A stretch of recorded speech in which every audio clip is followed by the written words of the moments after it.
Welcome everyone to Missing Pieces episode 9. If you're new here, this is the podcast where I share my life in Lego, and I'm usually excited to come down here and make these episodes for you. But in this case, I'm really not. I'm tired of thinking about this subject.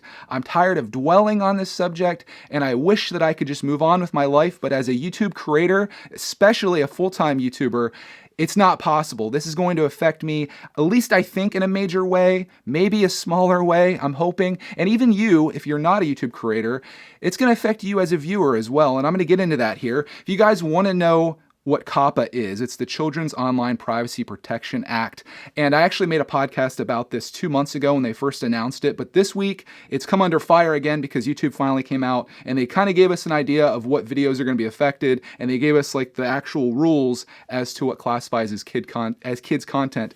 And I've watched so many videos about this week. I've searched for Coppa every single day and I've watched all the new videos, and there has been so many people, both in the Lego space and in the toy space and just in general, that have come through and really talked about this eloquently and explained it. And I just was like, wow, this is going to be really big. And I kind of felt it was going to be that way, but I had hope in my heart that it wasn't going to be that bad. And again, it still might not be that bad, but I'm going to talk about it here. This podcast is going to be what Coppa is, the backstory on it, how kids programming is determined, the consequences of that, and then what I'm going to do going forward here on not only this channel, but also my vlogging channel as well, because some of you may or may not know I also have a family vlog, so I'm going to be like doubly affected by this.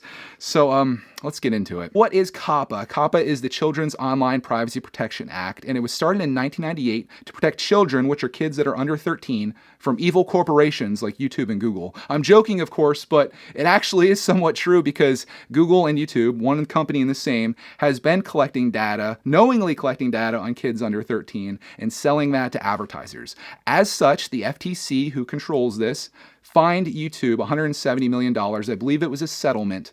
And then they were forced to make some changes going forward. And that's where things really start getting scary here, because the changes that they decided to make were, I guess, a good thing. They weren't going to collect data on kids under 13, but it wasn't on them to figure that out. It's on you or me as a YouTube creator. Every time we upload a video here, and also going back to all of our catalog of videos, which I have probably over 3,000 videos online between my two channels, I have to decide whether each one of those videos is made for kids or not made for kids. And you would think that that's something that's pretty simple, right? Made for kids, you know the videos that you've seen out there, like, I'm not going to say any names. I've trashed some creators before, but you know a kid's video when you see it. Everybody has seen these videos, and they're the ones that really make you just not feel good about yourself when you're seeing what maybe these parents are doing to the kids or forcing them to do, and you have to question whether the kid actually wants to do it or not. And maybe some people feel that about me because I make videos with my son, but I think it's pretty clear that we're both as passionate about this as we possibly can be. So I'm not going to say that I'm completely innocent of not making kids content, because as we go through here and I describe what kids content is, I think you'll find that I am. And you may also find that if you make even the slightest video about Lego or toys, or maybe even having a kid that's under 13 in your video, or you're possibly under 13, you may be in violation of this. So what is made for kids? And again, it's a question that I think should be pretty easy to answer, but it's really not. YouTube did give us some deciding factors here, and I'm going to read this off to you so you can kind of get a gist of what made for kids is. So they say you should consider the following factors: the subject matter of the videos, whether it's educational content for preschoolers, which I don't think a lot of people do that, but the preschooler videos are kind of what I think Coppa is targeting here. It says whether children are your intended or actual audience for the video. So if you intend for your videos to reach preschoolers or even kids that may be old as 12, you may have a made for kids video. But then the other thing comes into play is your actual audience. So I can make a video, say I'm just a fun dude that's in his 30s and I like doing stuff, but then kids for some reason find my videos appealing for some reason. They start watching them. Even though I'm not intending for my videos to be for kids, being that kids are watching them, I may have to classify my videos as made for kids. So the next one here, this is the one that I really need some clarification on, because this could impact me 100%. It says whether the video includes child actors or models. So a child actor, I have a vision in my mind of what a child actor is, and I think we all do. Again, I'm not going to put any names out there, but if you think of some very big YouTube channels that are made for kids, and you may see this kid's face at your local Walmart, Target, he may have a Nickelodeon show and all this stuff, I would consider that a child actor. Does having a kid in your video automatically make them a child actor? Like I made a joke about Clark. I have a video from the day he was born. I have videos all throughout his life, but on the day that Clark was born and I showed him on his first day of life, was he then considered a child actor in that video? I don't know. It's possible that he's a child actor. Maybe even more so today, like, because he is really animated, but I wouldn't consider Clark an actor. I wouldn't put that down as the definition of him, but I could see how maybe they could seem that way. But I don't think that they're trying to target people that just have kids in their videos. Like if I'm sharing my life and Clark's in it with me, I don't know. It's a big question. I need to clarify that a little more. But I'm not criticizing just yet. Well, I am a little bit. I kind of want to get through these though. This is the one that I think is going to be really damning for the Lego space. This says whether the video includes characters, celebrities, or toys that appeal to children, including animated characters and cartoon figures. So this is the one that everyone's in an uproar about because there's a lot of people that do action figure stuff, whether intended for adults or kids. There's people that do animations. There's people that play video games, Minecraft, Roblox, Fortnite. All of these things are toys or games that appeal to children, right? But the question becomes, is your intended audience those children? Because you can make Lego videos that kids find extremely boring and have no interest in watching, but does the fact that it has Lego in it, does that make it for kids? And some people seem to think yes. It also goes on to say whether the video includes activities that appeal to children, such as play acting, simple songs or games, or early education. So activities that appeal to children.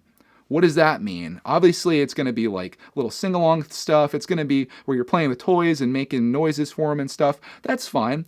But a lot of activities appeal to children. I am a huge fan of RC vehicles, like I've mentioned before.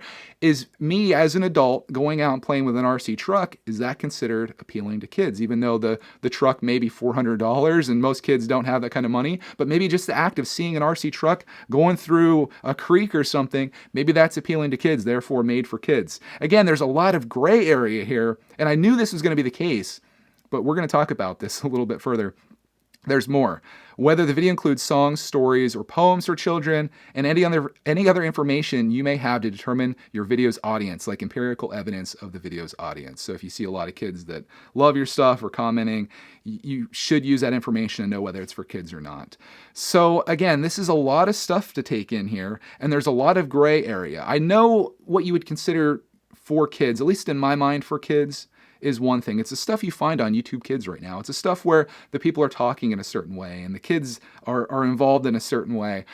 But this stretches way beyond that and influences a lot of communities here on YouTube, specifically the Lego community, which we're in, and then also the toy community as well. Even if you're an adult that loves collecting just like $300 figures and you like doing reviews on those, that's appealing to kids. And the thing is, you may think right now, it's like, okay, Greg, no big deal. So what? Your videos, your RC videos or your action figure videos that have these figures that kids really can't even afford, why don't you just market it as for kids? Play it safe, put it as for kids, and move on with your life.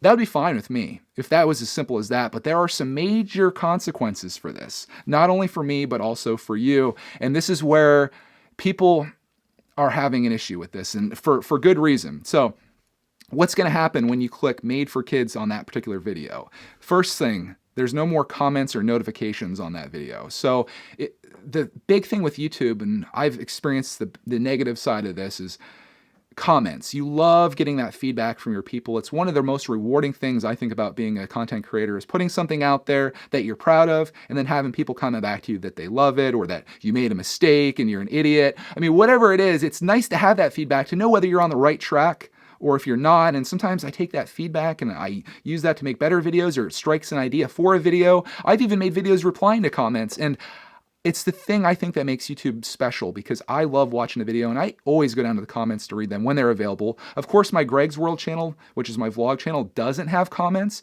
because a year or two ago there were pedophiles. They were trying to leave comments on kids' videos. And once again, YouTube, instead of doing the simple thing to correct stuff like what we should be doing here, they're like, let's just remove comments on a whole batch of kid-related videos like family vlogs and such. So you'll see a lot of channels that don't have comments now, and I can tell you from personal experience, what we're about to see here, it sucks because you don't have that. I literally put videos out to the world. I don't know whether they like them, whether they don't like them. I don't know the people that's watching them. It's just, it goes into this void, and I see the views, I may see the likes, which again, I don't think you're gonna be able to like videos anymore if you market as for kids. There's gonna be no notifications of your videos. So unless you're a person that's very consistent, like I feel like I could survive this because I generally put out videos each day and somewhat around the same time. But if you're a guy or a girl that puts out a video maybe once every 2 weeks, every month, unless someone specifically is going through their subscriptions, which I tend to do because I'm a heavy YouTube user, but I think a lot of people just rely on notifications. They'll never know your video is there. I've seen this go even further. I don't know whether this is true, so take this for a grain of salt, but I also heard from at least one person in the toy community that YouTube is just going to bury your video. So you won't have comments, likes, notifications, your community tab may be gone, but then they're also not going to show your video in the search results. Like they're just going to try to hide your video because it's made for kids, which is a really terrible thing. So that's how it affects you as a viewer and somewhat as a creator. But the biggest thing as a creator is that the way that YouTube is run now is off of personalized ads. So anytime you watch an ad, mostly on YouTube, it's a personalized ad, which means that they use data about what you were doing in the past, which is the thing that they weren't supposed to do for kids under 13, to serve you an ad. So say you really love cars, for example, and you watch all kinds of videos about vehicles and maintenance and racing and all this stuff. They might serve you an ad that's for tires or something like that, or a garage or auto parts. And to me, that's awesome because it's relevant. Like I don't want to see an ad about women's high heels if I love watching cars, right? They can't do that now if your video is marked for kids. They can't give personalized ads. So you're going to see, there's still going to be ads. There's still going to be money to be made or money to be earned, I suppose, on these, but supposedly it's going to be less. Some people have estimated that the decrease in revenue is going to be between 60 and 90% of what you're making now. So if, say you were one of the lucky people to make $100 per month and you got money from YouTube each month, that could go down as low as $10. I want to talk more about that here in a bit because I think that's maybe a little overestimated, and I think things are going to change a little bit with that.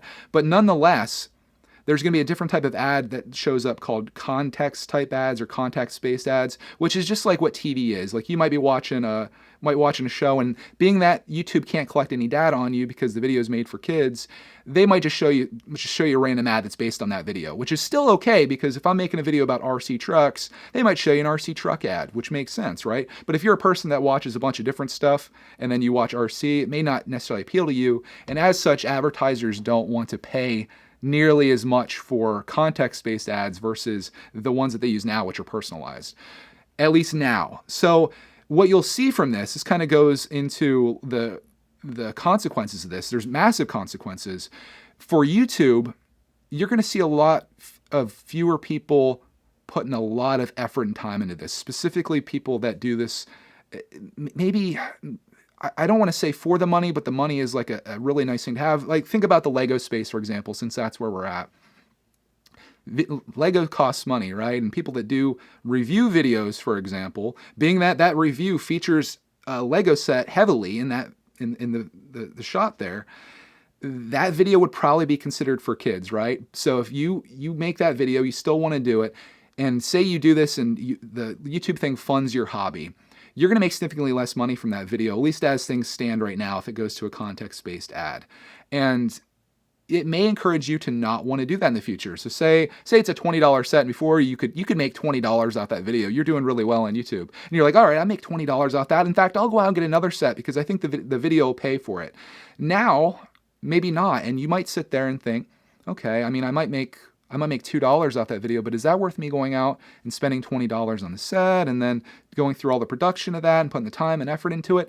Some people might say no. So I think as a consequence of this, if things go the way that it kind of seems like it, at least for now, when everyone's in panic mode,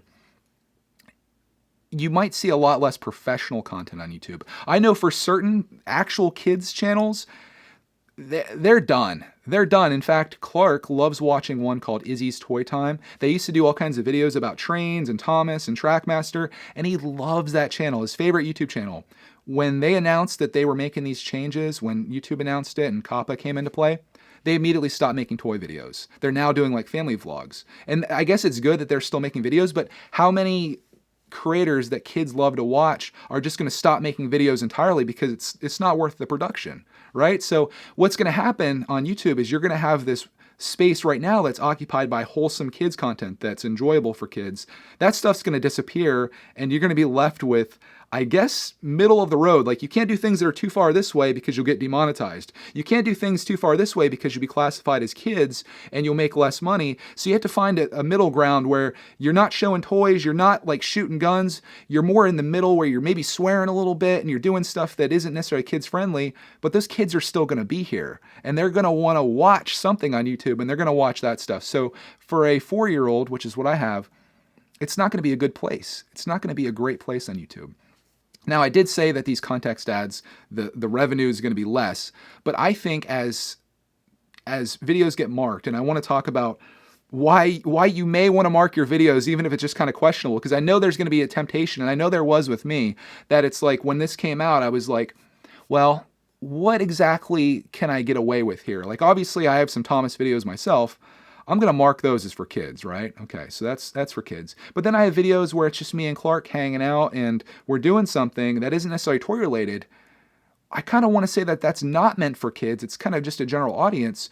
But if you don't mark it as for kids and YouTube misses it in their algorithm, they came through and did a sweep already, and they hit about 60% of my videos. So I would say that I'm probably not in the clear here whatsoever. But again, don't put too much stake in that or stock in that, because YouTube's algorithm isn't perfect. And if you don't mark a video that's supposedly meant for kids and the FTC does a sweep and comes through and sees that you have a video that they feel should have been meant for kids and you said no, it wasn't, they can hit you with a $42,000 fine per video. So even if you only have 10 videos online and you're like, these are in the clear, I might have kids in my videos, I might be showing a Lego set, but I swear in my videos and I'm doing this in a very adult manner, they can still, like, they might just look at that, they might look at your thumbnail, they might watch 5 seconds of your video and they see a Lego set in there, like, this is for kids love Lego.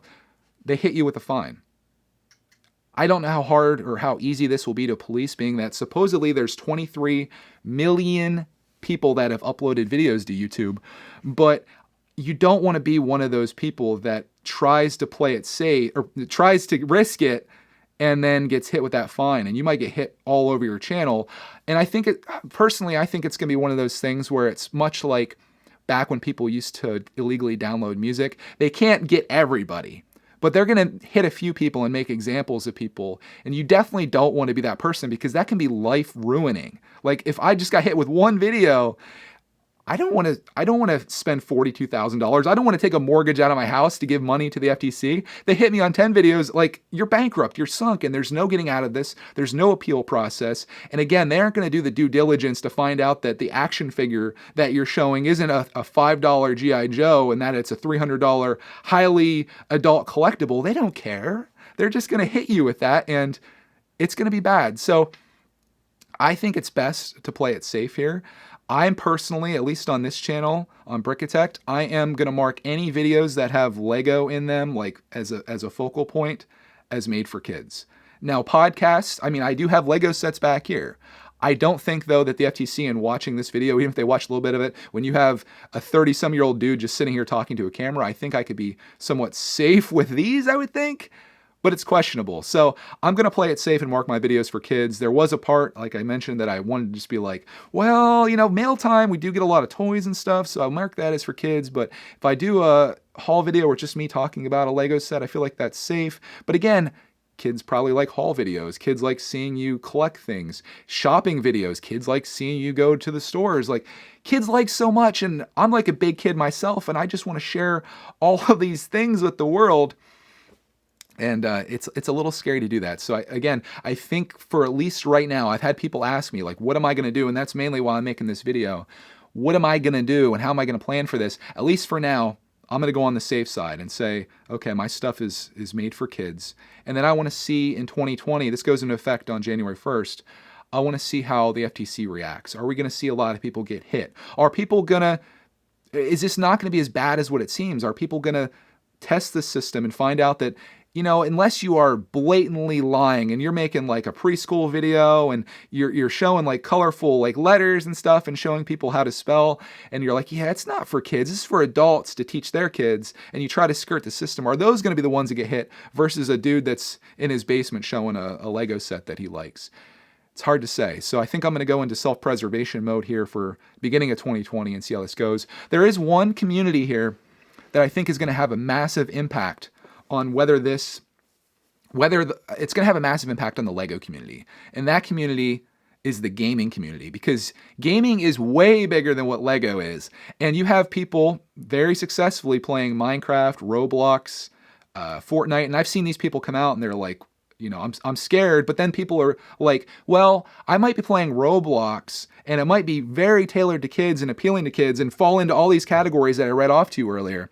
But they're like, I deliver it in a more like adult way. I'm kind of like edgy and I think I'm going to be okay. Again, do you think the FTC is going to sit down and watch 10 minutes of your video to determine that you're this edgy dude that's doing Roblox videos? They're going to watch the gameplay for 10 seconds and be like, for kids. At least I think so.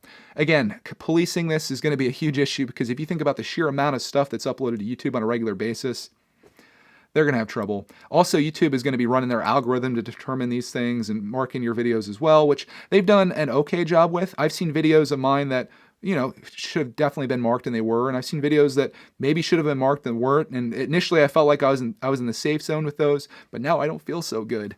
So it's a scary time, my friends, especially if you're someone like me that relies on this for income. Luckily, my wife is very supportive. She has a full-time job.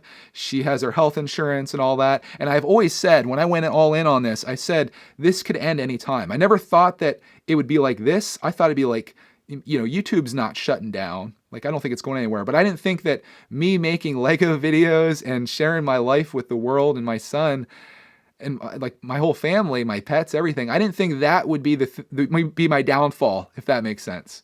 Like, how is that possible? And then I also think about, while we're talking about getting flagged by the FTC, I think about the random guy or girl that, say, in 2008, they made this video of their kid doing something cute or funny or whatever. They were just trying to, see what it's like to upload a YouTube video. And they uploaded that video in 2008, and they moved on with their life. They haven't been back since. The video's been sitting there. Maybe it started doing okay. Maybe kids started watching it because it was funny. And like, say YouTube goes through and crawls these pages, and they get to that video and they don't mark it as made for kids. And this guy who has been on YouTube in over 10 years, he doesn't know what's going on YouTube. He doesn't know that this is about to happen. If I wasn't on YouTube, I wouldn't know this is going to happen. We're heavily involved in YouTube. Even if I just watched regular videos, I wouldn't know this is going to happen. What's this guy going to do when the FTC comes across his video and be like, yeah, that's for kids. He didn't mark it for kids because he's not an active user. They don't care. And then they hit him with a $42,000 fine. Can you imagine being that dude that uploaded a video 10 years ago and you're just sitting at home having breakfast, the mail comes, you open up a letter and you got a $42,000 fine because of a 2-minute video that you made in 2008. Like, how is that even possible? And how? Just how? But it is possible. And that's why things are a little scary. I'm okay with taking less revenue from this. If I can still share my story and my life, I'm fine with that. And I do want to talk about this a little bit. I want to talk about what I'm going to do. This is the part of the video that I think most people have come to see. In fact, I might even timestamp this down below just so people can get right to this. If you don't want to hear all the backstory because you're like me and you watched every single video on this that you could possibly find, and you just got yourself all kinds of worried and dwelling, and you're probably going to have some type of major health problem because of this, let's talk about what I'm going to do. The number one thing, I don't want to overreact and quit YouTube. I've seen a lot of videos. In fact, let me practice my YouTube thumbnail for these videos. This is what they do. They put their hand in their face, look, this is going to be my thumbnail right here. No, I'm just kidding. Don't overreact. Don't quit YouTube. Keep keep doing what you want to do. Maybe put less time into it if you think that this is just going to, if it's a sinking ship, maybe put less time into it. But I don't want to overreact, because even marketing stuff as kids, again, I think that if there is this huge, vast number of people, including gamers, toy people, family vloggers, if all these people are forced to mark their content as for kids, advertisers are going to want a piece of that, right? Like, you're not just going to leave all these videos just sitting there not making any money. Obviously, you like personalized ads as an advertiser because you know exactly who you're targeting. But why wouldn't you like a little piece of whatever? Like, you know, these family vloggers especially. I don't watch too many of them, but I think of like Roman Atwood, for example. He's got, what, like 15, 20 million subscribers, something like that. Are you just going to like not advertise on his videos because it's made for kids? Heck no, you're going to be a part of that. So I think that 60 to 90% reduction that you're seeing right now is only because personalized ads are available everywhere. I think once kids' videos, especially because kids are so susceptible to advertising, as YouTube probably knows, and that's the reason that they were violating this. And again, I should make it clear that YouTube is the one that was in the wrong here. All they have really done is forced the liability onto the creators. Now they're like, well, you said it was not for kids and it's for kids. Pay the fine. It's not on us. We told you to market. So that's something to be very clear. And I think some of the videos have done a really good job of really laying the hammer down on YouTube, because of course they don't market it that way. You know, so I'm not going to overreact. I'm not going to quit. I'm going to keep doing what I'm doing. I love sharing my life. Right now I'm in the process of sharing my last year home alone with Clark, like as a stay-at-home dad, and having him, you know, in preschool before he goes up to kindergarten. I plan to continue sharing that until June or whenever summer starts, and then we'll kind of go from there. I may have to change my content up a little bit on Greg's World, but again, I don't want to not do what I'm doing right now. That's so badly worded, but I'm passionate about what I do. I don't make videos because I think they're going to make money. I make videos because that's what we're doing and that's what I love. And that falls into the Lego space as well. I share my Lego collecting journey. I share that with my son. If it turns out that my son is a child actor, I'm going to mark those videos as made for kids. If it turns out that I, as a 34-year-old dude, can sit here and share that journey with you like I am now, and maybe not be so focused on showing you the sets and things, I might be able to get away with making this a video that's not made for kids. Like, I might have to change up how I share my story. My story might be in spoken word as opposed to visual. Like, I might be able to tell you that I got this Lego set, maybe put a little box up here in the corner showing you what it looks like, or a little picture-in-picture type thing. But I think the people that are going to survive this in the Lego space, if it really is as bad as what it seems, are going to be people like me. They're going to be people like M&R Productions, people like Bricksar, that have a presence. And I've always told you guys, and I've always felt this way, that I think you're here for me. You're not here for the sets. The people that are making videos for the sets, like speed builders, reviewers, Lego news people, where all you're showing is the Lego stuff, I think you're going to have a rough run going forward, at least as things look right now, if nothing changes. But again, those ad rates might go up, everything might be okay, it just might be made for kids. But then you have the other situation with the comments that are lost, and that really, that's hurtful. Losing the comments is the worst thing, and that wasn't mandated by the FTC. That's just something YouTube did. The notifications, all that stuff, if they in fact bury your videos and you never see them and no one can find them, that becomes a problem. So my big plan is just to kind of keep doing what I'm doing, keep making the content that I enjoy, wait and see how the FTC polices this, enforces it, see what the gaming community does, see what other toy people do, Lego people. If we all, this is like the Area 51 mentality, if we all do it wrong, maybe they can't catch us all, but I don't want to be the person that they get. So I'm going to play it safe, at least for the beginning of 2020, and we'll see where this goes. What it's going to look like on this channel, again, more solo videos, probably vlog style like this, where we're kind of talking. I think I always have a future as a podcaster, so I could do stuff like this. I don't think this is enough money to like cover my expenses and stuff, but again, I do rely on this as my source of income, but if it went to zero, I could find something. I'm still very employable. I could go back to work, but it's very hard.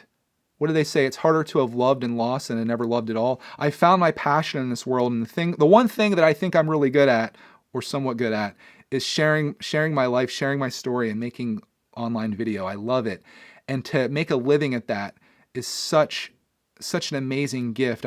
Honestly, I've told people that I feel like I've won the lottery, and to lose that really makes me sad, but I am going to play the long game here, and I think this is going to work out. It might even get worse. I don't know. That's why I'm dwelling on this, and I'm worried because I'm also making some big life changes here too, that I'm making commitments in a very dangerous time.